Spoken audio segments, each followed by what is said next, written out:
नमस्कार दोस्तों, देखो सीखो स्टडी में आप सभी लोगों का स्वागत है। सामान्य ज्ञान का सेट नंबर 15 आ चुका है।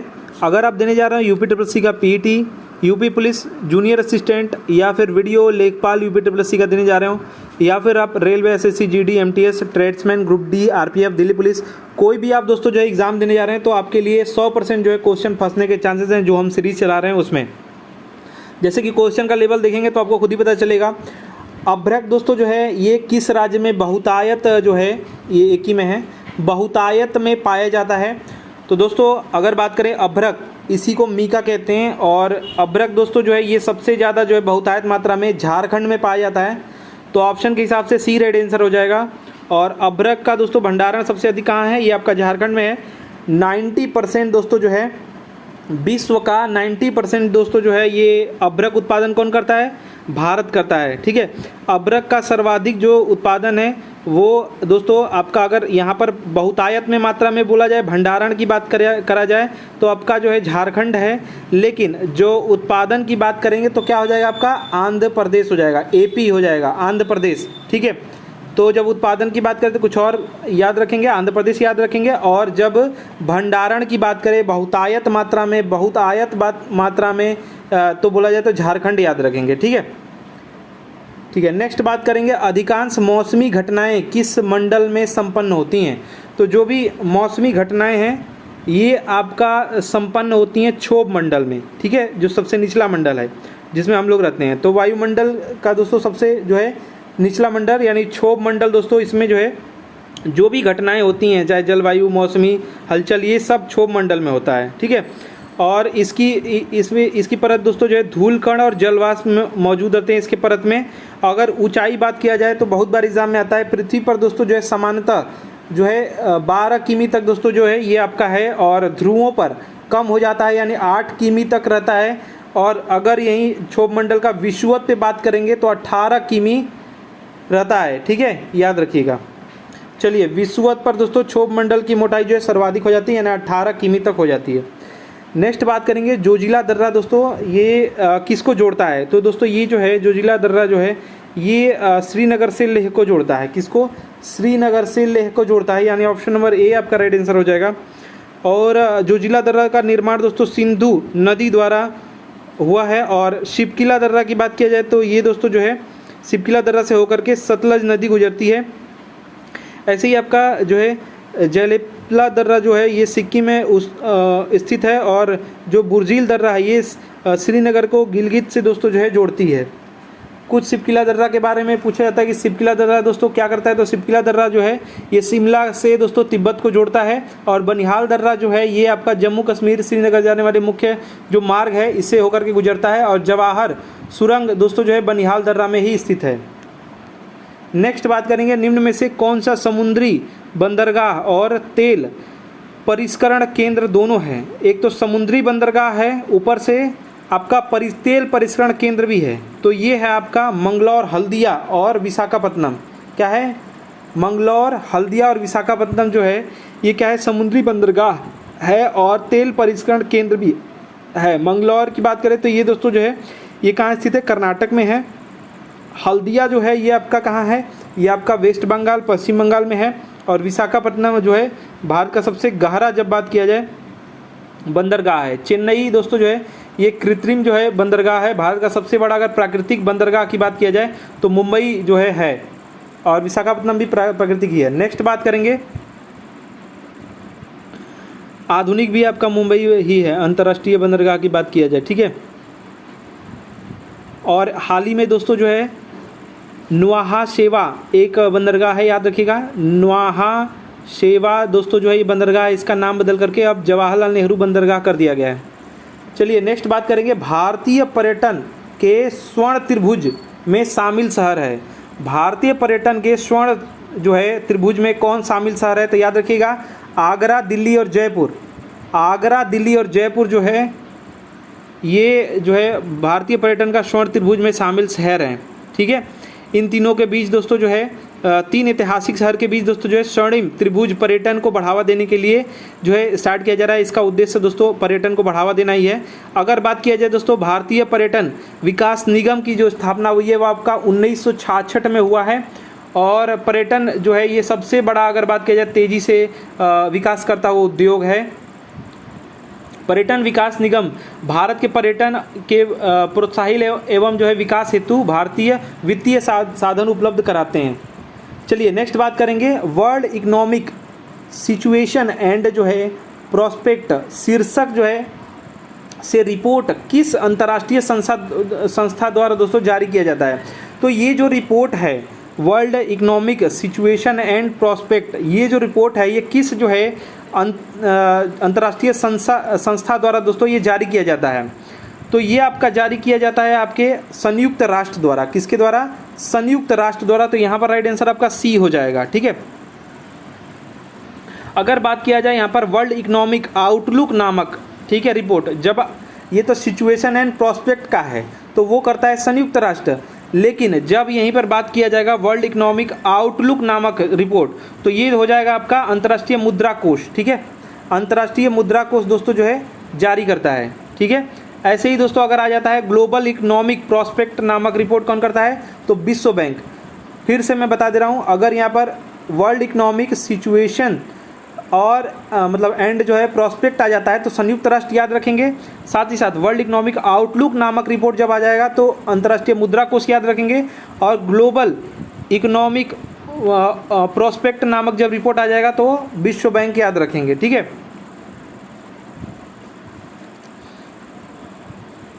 नेक्स्ट बात करेंगे, वन नीति के अनुसार कितने प्रतिशत क्षेत्र वनों से आच्छादित होना चाहिए। तो वनों से आच्छादित होना चाहिए 1/3 भाग, यानी 33% लगभग में जो है वनों से आच्छादित होना चाहिए। लेकिन भारत का कितना भूभाग वनों से आच्छादित है ये पूछा जा सकता है।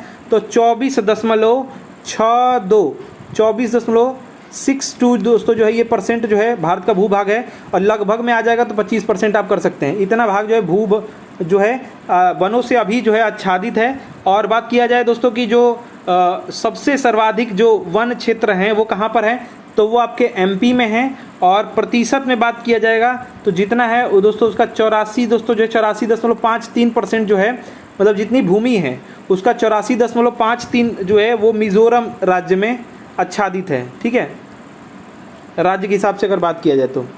नेक्स्ट बात करेंगे उदारीकरण, निजीकरण और भूमंडलीकरण, यानी एलपीजी की बात हो रही है कि नीति नई आर्थिक नीति के रूप में निम्न में से किस प्रधानमंत्री द्वारा स्वीकार किया गया। तो उस समय प्रधानमंत्री कौन थे? नरसिम्हा राव जी थे। ठीक है, और ये 1924 जुलाई 1991 का दोस्तों ये जो है उदारीकरण की घोषणा दोस्तों वित्त मंत्री उस समय कौन था? मनमोहन सिंह जी, डॉक्टर मनमोहन सिंह जी उस समय वित्त मंत्री थे, उन्हीं के समय में हुआ है। और राव मनमोहन मॉडल भी है एलपीजी से रिलेटेड। ठीक है, लिबरलाइजेशन, प्राइवेटाइजेशन और ग्लोबलाइजेशन, इसी को कहते हैं उदारीकरण, निजीकरण और भूमंडलीकरण। ठीक है, नेक्स्ट बात करेंगे भारत में मिश्रित अर्थव्यवस्था का अर्थ क्या है। तो मिश्रित अर्थव्यवस्था का जो अर्थ है वो है सार्वजनिक तथा निजी क्षेत्र में सह अस्तित्व। याद रखिएगा, मिश्रित जो अर्थव्यवस्था है इसका मतलब ये है सार्वजनिक तथा निजी क्षेत्र में सह अस्तित्व। तो सी इसका राइट आंसर हो जाएगा। ठीक है, भारत में दोस्तों जो है औद्योगिक नीति 1948 में की गई, जिसमें दोस्तों मिश्रित अर्थव्यवस्था का बीजारोपण किया गया। और औद्योगिक नीति 1956 के अंतर्गत दोस्तों मिश्रित अर्थव्यवस्था को अधिक मजबूती मिली है। तो इसका राइट आंसर क्या हो जाएगा आपका? सी हो जाएगा। और जब भी आ जाए समाजवादी व्यवस्था तो ये जो है नियंत्रित कौन करता है? ये सरकार करती है। और पूंजीवादी जो आ जाएगा वो बाजार नियंत्रित होता है। नेक्स्ट बात करेंगे विशेष आर्थिक क्षेत्र SEZ अधिनियम प्रभावी हुआ। ये दोस्तों कब से प्रभावी हुआ, सन पूछा जा रहा है। तो देखिए जब बात किया जाए शुरुआत जो हुई है वो आपका 2005 में हुआ है, लेकिन प्रभावी हुआ है 2006 में। ठीक है, तो यहाँ पर आपका राइट आंसर सी हो जाएगा। याद रखिएगा 2006 में दोस्तों SEZ से होने वाले निर्यात पर शुल्क, उत्पाद कर और आयकर आदि छूट प्राप्त होते हैं। ठीक है, नेक्स्ट बात करेंगे संविधान के किस भाग में पंचायती राज व्यवस्था संबंधी प्रावधान है। तो संविधान का भाग जो है वो है आपका 9। इसमें पंचायतों में दोस्तों संबंधी प्रावधान दिए गए हैं। और याद रखेंगे 73वां संविधान संशोधन, 73वां जो संविधान संशोधन है 1992 1992 ये पंचायती राज को संवैधानिक दर्जा देता है। ठीक है, याद रखिएगा, पंचायती राज व्यवस्था प्रारंभ में 2 अक्टूबर 1959 को नागौर राजस्थान में दोस्तों जो है ये कहेंगे पंचायती राज व्यवस्था दोस्तों ये प्रारंभ हुआ था या शुरू हुआ था। ठीक है, इसका जो मुख्य उद्देश्य है वो जन भागीदारी एवं लोकतांत्रिक विकेंद्रीकरण को सुनिश्चित करना है। पंचायती राज को संवैधानिक दर्जा सर्वप्रथम जो है सिंधवी समिति ने दोस्तों उन्हीं के सिफारिश पर दिया गया था। पंचायती राज जो दिवस मनाया जाता है वो याद रखिएगा 24 अप्रैल को मनाया जाता है। नेक्स्ट देखिए, इनमें से कौन सा सुमेलित नहीं है, यानी जो गलत होगा वो बताना है। तो संविधान संशोधन जो है वो आपका 368 में है, ये बिल्कुल ठीक है। वित्त आयोग दोस्तों 280 में है, ये भी बिल्कुल ठीक है।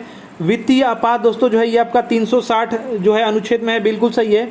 लेकिन अखिल भारतीय सेवा जो है तो ये दोस्तों जो है 312 अनुच्छेद में है, तो यहाँ पर 300 दिया है, तो याद रखिएगा यही जो है आपका गलत है, तो डी यहाँ पर सुमेलित नहीं है। नेक्स्ट बात करेंगे, भारतीय संविधान की व्याख्या करने वाला अंतिम प्राधिकारी कौन है। तो अंतिम जो है वो क्या होता है, संविधान की व्याख्या कौन करता है, उच्चतम न्यायालय है। ए इसका राइट आंसर हो जाएगा। ठीक है, भाग 5 जो है, भाग 5 के अनुच्छेद 124 से लेकर के 147 तक दोस्तों सर्वोच्च न्यायालय का उपबंध दिया हुआ है। 124 से लेकर के 147 के बीच उच्चतम न्यायालय की जो स्थापना है वो 28 जनवरी 1950 ईस्वी को किया गया। ठीक है, संवैधानिक शासन पद्धति में इसकी जो है अत्यंत महत्वपूर्ण भूमिका है। संविधान की व्याख्या में सुप्रीम कोर्ट का निर्णय अंतिम होता है। यह भारत के संविधान में हमारे मौलिक अधिकारों की भी रक्षा ये करते हैं। नेक्स्ट बात करेंगे, निम्न में से कौन सा सुमेलित नहीं है, इनमें से कौन सा है जो कि सुमेलित नहीं है। तो दोस्तों देखिए, अगर बात किया जाए यहाँ पर तो सार्वजनिक जो है स्वास्थ्य और स्वच्छता जो है ये 7वीं अनुसूची में है और इसके राज्य सूची में ये शामिल है, तो ये बिल्कुल सही है। 7वीं अनुसूची में राज्य सूची और संघ सूची ऐसे करके बांटा गया है। ठीक है, नेक्स्ट देखिए, जनगणना ये कहाँ है। जनगणना दोस्तों जो है ये 7वीं अनुसूची में है और ये भी 7वीं अनुसूची में है, लेकिन संघ सूची में है, ये भी ठीक है। अच्छा, इसमें देखिए राज्यसभा के सीटों का जो बंटवारा है वो 4थी अनुसूची में है। किसमें, 4थी, तो यहाँ पर दूसरी दिया है, तो यही जो है आपका सुमेलित नहीं है। दल बदल का जो विरोध है वो 10वीं अनुसूची में, बिल्कुल सही है। तो यहाँ पर जो है द्वितीय जो दिया हुआ है यहाँ पर चतुर्थ जो है अनुसूची होना चाहिए था, तो राइट आंसर इसका सी हो जाएगा। नेक्स्ट बात करेंगे, भारत के राष्ट्रपति पर महाभियोग चलाने के लिए कम से कम कितने दिन पूर्व जो है सूचना आवश्यक है। कितने दिन पूर्व, तो ये 14 दिन पहले जो है सूचना आवश्यक है। ठीक है, 14 दिन पूर्व जो दोस्तों जो है महाभियोग चलाने के लिए सूचना आवश्यक है। भारतीय संविधान में जो महाभियोग का प्रावधान है वो USA से लिया गया है। ठीक है, और संविधान में दोस्तों जो अनुच्छेद है वो 61 जो है महाभियोग का उपबंध इसमें है। चलिए नेक्स्ट बात करेंगे, हरित गृह प्रभाव यानी ग्रीन हाउस जो प्रभाव है उसके बारे में बताया जा रहा है, इफेक्ट के बारे में बताया जा रहा है। ये क्या है, तो ये दोस्तों जो है ये क्या कर रहा है, ताप में जो वृद्धि हो रहा है इसके लिए है, प्रभाव है ये। ठीक है, और बात करें इसमें सबसे बड़ा स्रोत जो है वो CO2 है। ठीक है, CO2 जीवाश्म जो प्रमुख स्रोत इसमें जो है CO2 गैस है। ठीक है, और आप सभी चीज़ें जानते हैं कि जो पृथ्वी के वजह से दोस्तों जो है ऊष्मा छोड़ती है पृथ्वी। ठीक है, और हम जो गलत मतलब जो चीज़ें यूज़ कर रहे हैं जिससे जो है कार्बन डाइऑक्साइड बढ़ रहा है उससे दोस्तों ये जो है वातावरण गर्म होता है। इसमें दोस्तों प्रोटोकॉल एक पूछा जाता है आपका 1997 का जो है क्योटो प्रोटोकॉल, वैश्विक जो तापमान है इसको कम करने के लिए लिया गया। और पेरिस जो है जल समझौता हुआ है सम्मेलन, ये आपका CO2 गैस को चरणबद्ध तरीके से दोस्तों समाप्त करने के लिए 2015 में हुआ है, पेरिस जलवायु समझौता। नेक्स्ट देखिए, यहाँ पर प्लेग की बीमारी निम्नलिखित में से कि इसका कारण क्या है ये पूछा जा रहा है। तो इसका कारण होता है बैक्टीरिया, तो यहाँ पर राइट आंसर आपका ए हो जाएगा। बैक्टीरिया कारण होता है प्लेग का। प्लेग रोग दोस्तों जो है ये इसमें दोस्तों क्या होता है कि जो है आपका फेफड़ा, आँख, फेफड़ा हो गया, कांख जो हो गया और दोनों पैरों के बीच का जो अंग है ये सब प्रभावित हो जाते हैं। ठीक है, प्लेग रोगियों को दोस्तों जो है बुखार आता है और जो है शरीर में गिल्टियाँ आदि हो जाती हैं। ठीक है, और इसका और भी चीज़ें जिसे फफूंद से जो है होता है क्या क्या, फफूंद से फंगी से क्या क्या होता है, तो दमा होता है, आपका एथलीट फुट होता है, पैर जो बड़ा हो जाता है, खाज, गंजापन, दाद आदि होता है। ठीक है, नेक्स्ट बात करेंगे, जब दो या दो से अधिक प्रतिरोधों को एक समान दो बिंदु के बीच जोड़ा जाता है तो वह किस में जुड़े होते हैं। पूछा जा रहा है कि जब दो या दो से अधिक प्रतिरोधों को एक समान जब जोड़ा जाता है तो ये समांतर हो जाते हैं। ठीक है, ये समांतर हो जाते हैं, तो यहाँ पर आपका ऑप्शन में समांतर क्रम में जुड़ते हैं। किस क्रम में जुड़ते हैं यही पूछा जा रहा है, घुमा फिरा क्वेश्चन पूछा जा रहा है। तो इसका जो है आप जानते हैं कई बार इस पर जो है क्वेश्चन भी देता है, तो आप जो है 1/r बराबर क्या लिखेंगे, 1/r1, और जितना दिया रहेगा 1/r2, ये समांतर वाला है। ठीक है, याद रखिएगा, इस पर क्वेश्चन भी बहुत बार आता है, समांतर हो जाएगा डी। नेक्स्ट बात करेंगे, नवनिर्मित संसद भवन का उद्घाटन पीएम जो है नरेंद्र मोदी द्वारा कब किया गया। तो नवनिर्मित जो संसद है इसका जो उद्घाटन किया गया है वो दोस्तों आपका जो है 28 मई में हुआ है। ये डेट याद रखेंगे क्योंकि सभी मई ही है। 28 मई 2023 को किया गया, यानी कि सी यहाँ पर राइट आंसर हो जाएगा। और जानते हैं संगोल की स्थापना यहाँ पर जो है मतलब किया गया है, और ये संगोल जो है चोल वंश के शासकों में इसमें इसका उल्लेख मिलता है। साथ ही साथ आज जो सीटें हैं लोकसभा की, जो नया संसद बना है उसमें दोस्तों जो है 88 यानी 888 जो है लोकसभा के लिए है, और राज्यसभा के लिए दोस्तों जो है वो आपका 384 सीटें हैं, तो याद रखिएगा। नेक्स्ट बात करेंगे, मई 2023 में किस राज्य ने प्रधानमंत्री जन धन योजना में 100% कवरेज को प्राप्त किया। 100% कवरेज किस राज्य ने प्राप्त किया है, तो ये जो राज्य है वो है तेलंगाना, बी इसका राइट आंसर हो जाएगा। तेलंगाना राज्य ने दोस्तों जो है 100% कवरेज जो है प्राप्त किया है। ठीक है, इसमें दोस्तों ये मिशन के तहत बैंकिंग, बचत और जमा खाते प्रेषण जैसी वित्तीय सेवाओं तक जो है सस्ती ये जो है पहुंच प्रदान करना था। और इस योजना का जो शुभारंभ है वो दोस्तों जो है याद रखिएगा 28 अगस्त 2014 को किया गया। याद रखिएगा 2014 से शुरू है ये। ठीक है, प्रधानमंत्री जन धन योजना, तेलंगाना ने 100% कवरेज किया है।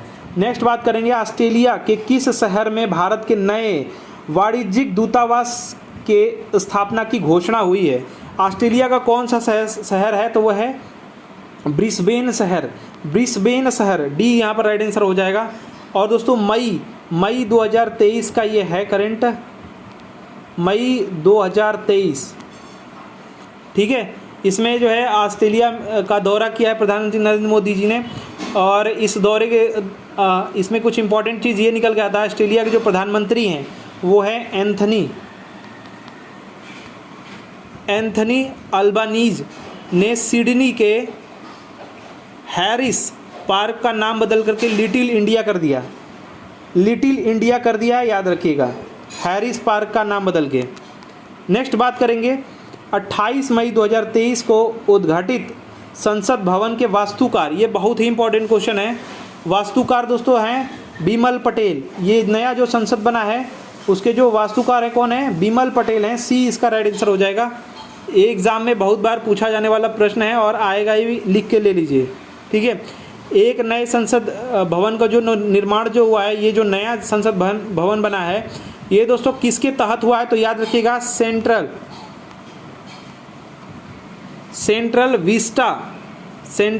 विस्टा प्रोजेक्ट है, ये भी याद रखिएगा, इसी के तहत बना है।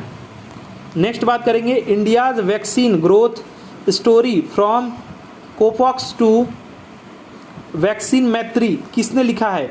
याद रखिएगा, India's vaccine growth story from COVAX to vaccine Maitri, तो याद रखिएगा सज्जन सिंह यादव जी ने लिखा है, सज्जन सिंह यादव जी ने लिखा है दोस्तों। ठीक है, याद रखिएगा।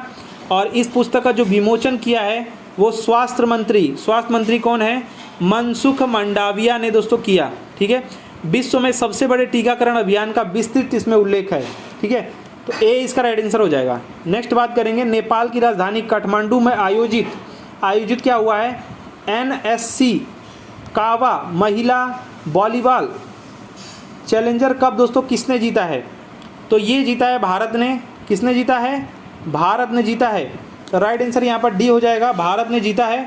और इसका दोस्तों अगर बात किया जाए कि कौन जो है उप विजेता रहा, वो रहा कजाकिस्तान। क्या? कजाकिस्तान उप विजेता रहा और भारत जीता है। नेक्स्ट और लास्ट जो क्वेश्चन है इस सेट का, 12 मई 2023 को ट्विटर का नया सीईओ किसे नियुक्त किया गया? तो नया जो सीईओ नियुक्त किया गया वो लिंडा याकारिनो को दोस्तों जो है 12 मई 2023 को ट्विटर का नया सीईओ जो है बनाया गया है, नियुक्त किया गया। याद रखिएगा ट्विटर के जो मालिक हैं वो एलन मस्क हैं, बहुत बार एग्जाम में आता है। तो देखिए दोस्तों ये सेट नंबर आपका जो है 15 था। आशा करते हैं दोस्तों कि हमारा प्रयास, हमारा वीडियो पसंद आएगा। वीडियो को अधिक से अधिक लाइक शेयर कीजिएगा। हमारा वीडियो देखने के लिए धन्यवाद। Please like and share. धन्यवाद।